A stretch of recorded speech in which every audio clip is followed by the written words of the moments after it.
السلام علیکم محمد شعیب صاحب، ٹھیک ہے بھائی؟ وعلیکم السلام، کیسے آپ ٹھیک ٹھاک؟ خیریت سے ہیں؟ کہاں سے کال فرمایا آپ نے بھائی؟ ملتان شریف سے۔ ملتان سے، اللہ آپ کو عزت سلامتی دے۔ کیا حکم ہے بھائی؟ میرا آپ سے یہ سوال ہے، پہلے تو میں آپ سے اس لیے گفتگو کر رہا ہوں تاکہ اضافہ ہو، نہ کہ کوئی مطلب اختلاف وغیرہ، نہ میں مناظرہ وغیرہ کرنا ہے۔ یہ پوچھنا چاہ رہا تھا کہ کیا مناظرہ کرنا درست ہے اسلام میں؟ جی، مناظرہ کرنا اگر کوئی باطل بات انسان نہ کہے، قرآن مجید کا فرمان ہے وَجَادِلْهُمْ بِالَّتِي هِيَ أَحْسَنُ، ان کے ساتھ مجادلہ کرو وہ اس چیز کے، اس دلائل کے ساتھ جو احسن ہے، جو بہترین ہے۔ اہل بیت علیہ السلام نے فرمایا کہ احسن سے مراد یہ ہے کہ انسان کسی سے جب مناظرہ کرتا ہے تو اس حق بات کو رد نہ کرے اپنے مقصد پہنچنے تک۔ اگر وہ مخالف آدمی کوئی حق بات کہتا ہے، اس حق بات کو اپنے مقاصد کے اس بات کے لیے حق بات کی انکار نہ کرے، حق بات کو رد نہ کرے۔ وَجَادِلْهُمْ بِالَّتِي هِيَ أَحْسَنُ، بہترین دلائل کے ساتھ تم جدال کرو، جدال احسن کرو۔ یہ اللہ تعالیٰ کا فرمان ہے، اور ہمارے رسول صلی اللہ علیہ وسلم نے مناظرے کیے ہیں۔ کتاب تفسیر امام حسن عسکری علیہ السلام میں مذکور ہے کہ رسول اللہ صلی اللہ علیہ وآلہ وسلم کے پاس بہت سارے لوگ آتے تھے، مناظرے کرتے تھے، ان کے دلائل بہترین توحید پر، رسول اللہ صلی اللہ علیہ وآلہ وسلم نے اس بات خالق پر جو دلائل بیان کیے وہ ہمارے پاس موجود ہیں۔ اور اس طرح قرآن مجید ہے فَمَنْ حَاجَّكَ فِيهِ مِنْ بَعْدِ مَا جَاءَكَ مِنَ الْعِلْمِ، جو آپ کے ساتھ مناظرہ کرے اس کے بعد کہ آپ کے پاس علم آیا ہے، آپ کے پاس دلائل واضح ہیں، تو اب کہہ دینا کہ بھئی آؤ مباہلہ کرتے ہیں۔ تو اس کے ذیل میں بھی مفسرین نے ذکر کیا ہے کہ نصارہ نجران آئے تھے، انہوں نے کئی دن مناظرے کیا رسول پاک صلی اللہ علیہ وسلم کے ساتھ اس بات پر کہ عیسیٰ ابن اللہ، ٹھیک ہے نا؟ تو یہ قرآن مجید میں مذکور ہے۔ جی سر بولیں مزید۔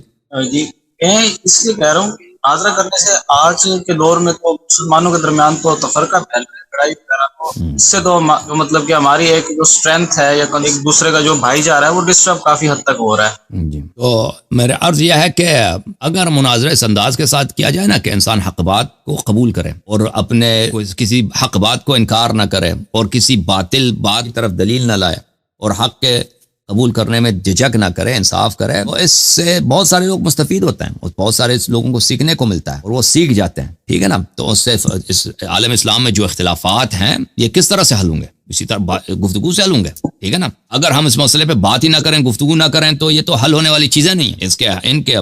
ان اختلافات کو دور کرنے کا واحد طریقہ یہ ہے کہ ہم آ جائیں اور دیکھیں کہ اللہ اور رسول صلی اللہ علیہ وسلم نے ان مسائل پہ کیا فرمایا اور کون سی بات اور صحیح ہے، اس بات کو اپنائیں۔ تو اس کا واحد طریقہ گفتگو ہے، لڑائی سے نہیں ہوگا یہ مسئلے، اختلافات حل نہیں ہوں گے اور بات نہ کرنے سے بھی حل نہیں ہوں گے، ہم بات ہی نہ کرنا ہی چھوڑ دیں۔ تو عرض یہ ہے کہ اب جو مسلمانوں کی جو آپ اسٹرینتھ کی بات کر رہے ہیں نا، مسلمان تو پہلے سے تفرقے میں ہے، مسلمان تو پہلے ہی سے ایک دوسرے کی تکفیر کر رہے ہیں۔ مسلمان کب آپس میں یہ بائت ہے؟ مسلمان جو ہے نا، ہمارے مسلمان ان انگریزوں کے ساتھ، کفار کے ساتھ ان کے تعلقات بہت بہتر ہیں اس سے کہ اپنے ایک دوسرے مسلمان کے ساتھ تعلقات بہتر ہوں۔ یہ تو آپ بخوبی جانتے ہیں۔ ابھی دیکھیں فلسطین کے ساتھ کیا ہو رہا ہے، فلسطین کے ساتھ کیا ہو رہا ہے، اور سعودی عرب جو ہے انہوں نے امریکہ کے وزارت خارجہ نے کیا کہا ہے کہ سعودی عرب کے تعلقات اسرائیل کے ساتھ رسمی آفیشل طریقات کرنے میں بہت ہمیں پیش رفت ہوئی ہے۔ ابھی دیکھیں آپس میں یہ فلسطینیوں پہ بات ہی نہیں ہو رہی، ان کی بات ہو رہی ہے کہ آپ کس طرح جو ہے ملک سلمان اور محمد بن سلمان یہ جا کے ادھر قدس میں جا کے نماز پڑھیں اور اسرائیل کو تسلیم کریں۔ عرض یہ ہے کہ مسلمانوں یہ اگر ہم قرآن و سنت کی بات کریں کہ قرآن و سنت میں حق بات کون سی ہے، تو یہ مسلمانوں کے تفریقے کا سبب نہیں، مسلمانوں کے تفریقے کا سبب یہ ہے کہ قرآن و سنت سے دور ہیں اور بھئی جو سیاسی اغراض ہیں مسلمانوں، اس کی وجہ سے ان کو پرواہ ہی نہیں ہے۔ وہ اگر ایک مسلمان دوسرے مسلمان کا قتل کرتا ہے، یا ایک مسلمان ملک دوسرے مسلمان کی مخالفت کر رہا ہے، کفار کے ساتھ دے رہا ہے، وہ تو چیزیں اس سے، ان مناظرات کا ان سے کوئی تعلق ہی نہیں ہے۔ جی سر بولیں۔ صحیح۔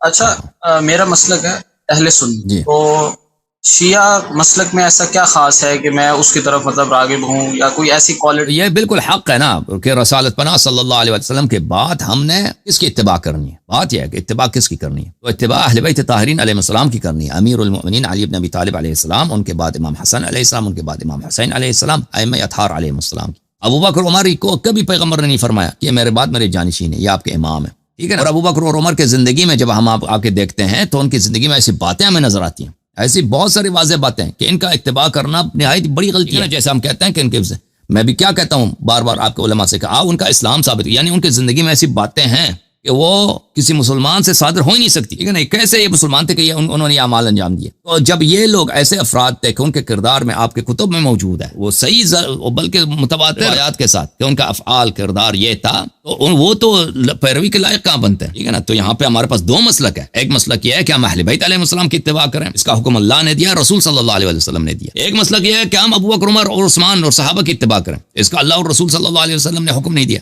بلکہ ہم جب ابو بکر عمر کے زندگی میں دیکھتے ہیں تو یہ وہ تو اقتداء کرنے اور پیروی کرنے کے لائق نہیں ہے. اس کی دلیل کیا ہے کہ لائق نہیں ہے؟ وہ آپ میرے مناظرات کو دیکھ لیں آپ کے علماء کے ساتھ، اور میرے تقاریر کو دیکھیں کہ ان لوگوں کے متعلق میں نے جو باتیں آپ کی کتب سے نقل کی ہیں اس کو کوئی رد نہیں کر سکتا. دیکھیں ابھی آپ کے علماء اتنے زیادہ ہیں، اگر میری باتیں غلط ہوتی تو یہاں پہ وہ لائن لگا دیتے اور کہہ دیتے آپ کی فلان بات غلط ہے. وہ بڑی شوق سے، ابھی میں کیوں شوق سے آتا ہوں ان کو چیلنج دیتا ہوں مناظرے کی، کیوں؟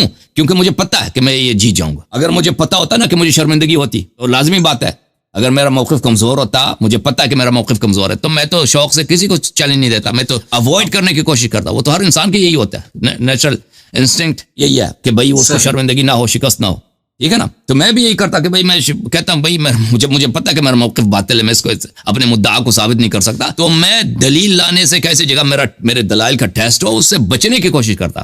ابھی آپ کے علماء یہی کر رہے ہیں، مناظرہ کرنے سے، گفتگو کرنے سے، دلیل لانے سے وہ کتراتے ہیں، پیچھے ہٹتے ہیں، کیونکہ ان کو پتہ ہے، ان کو بخوبی پتہ ہے کہ وہ کبھی بھی میرے باتوں کا ابطال نہیں کر سکتے، اور میں اپنی باتوں کو ثابت کرنے کی صلاحیت رکھتا ہوں، تو اسی لیے وہ آگے نہیں آتے. اور یہ مسئلہ بڑا کلیدی ہے، یہ اسی پہ آپ غور کریں نا، حق و باطل کا فیصلہ ہو چکا ہے. جی سر. اچھا میں یہ ایک اور سوال چاہ رہا ہوں. جی سر بولیں. کہ یہ کیسے معلوم ہوگا کہ ایک صحیح حدیث کون سی ہے؟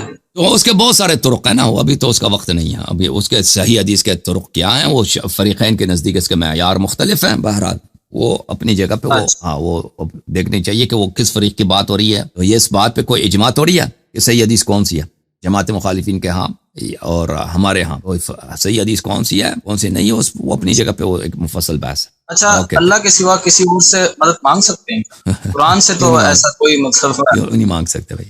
نہیں، نارمل ہم مدد مانگ سکتے ہیں، لیکن لوگ اپنے گدے سے مدد مانگتے ہیں، لوگ گدے سے کتے سے مدد مانگتے ہیں بھائی، لوگ کتے سے مدد مانگتے ہیں. آپ کو پتہ ہے وہ مدد ہو رہا ہے ایک روحانی ریلیشن کے پوائنٹ آف ویو. دیکھیں بات ایک ہی ہے، اگر یہ شرک ہے تو ہر جگہ شرک ہے. اگر دیکھیں جیسے اللہ کے علاوہ کسی دوسرے کی پرستش کریں، آپ عبادت کریں نا، وہ فرق ہی نہیں کرتا. جس کی پرستش آپ کرتے ہیں وہ سامنے ہے یا نہیں ہے، وہ کتا ہے یا بندر ہے یا کوئی بت ہے یا کوئی ایسی چیز ہے جس کو ہم نہیں دیکھتے، کوئی روح ہے مثلا، کوئی گوسٹ ہے، ٹھیک ہے نا، اس سے فرق نہیں پڑتا.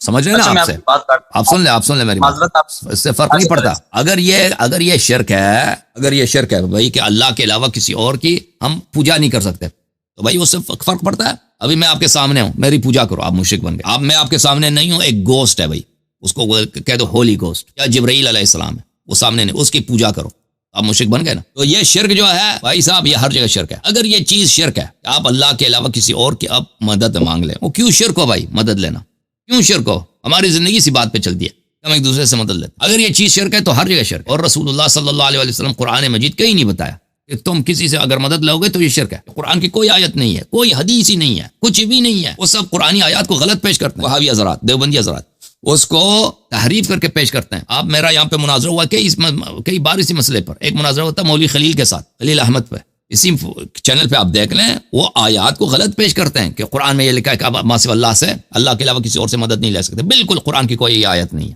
تو یہ نہ حدیث ہے نہ آیت ہے کہ آپ صرف اللہ کسی اور سے مدد نہیں لے سکتے. اگر ایسا ہوتا، کوئی آیت ہوتا نا، تو پھر تو مدد لینا ہر جگہ حرام ہوتا، ہر جگہ شرک ہوتا.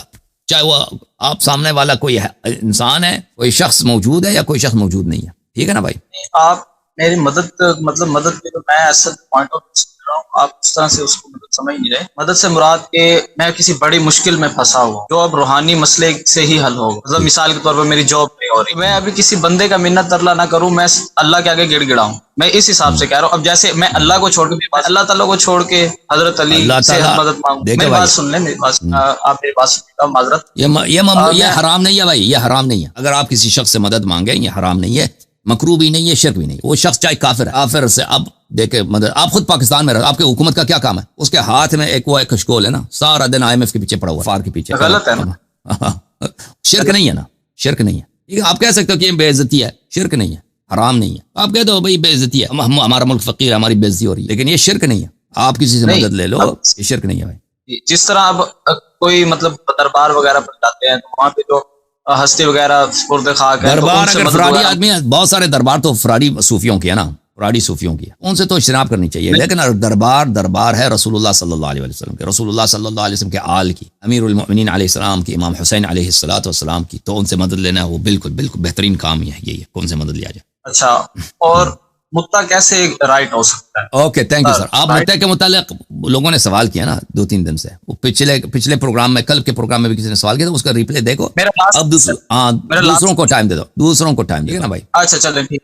Thank you sir. تھینکس. اللہ آپ کو جزائے خیر، اللہ آپ کو جزائے خیر. میں آپ سے منع نہیں کرتا کہ آپ سے میں گفتگو کروں گا مدعے پر، لیکن آپ کے سوالات بہت سارے ہو چکے ہیں اور یہ سوال پہلے بھی پوچھا جا چکا ہے، تو ان سے آپ پوچھ لیں، ان کلپس کو آپ دیکھ لیں.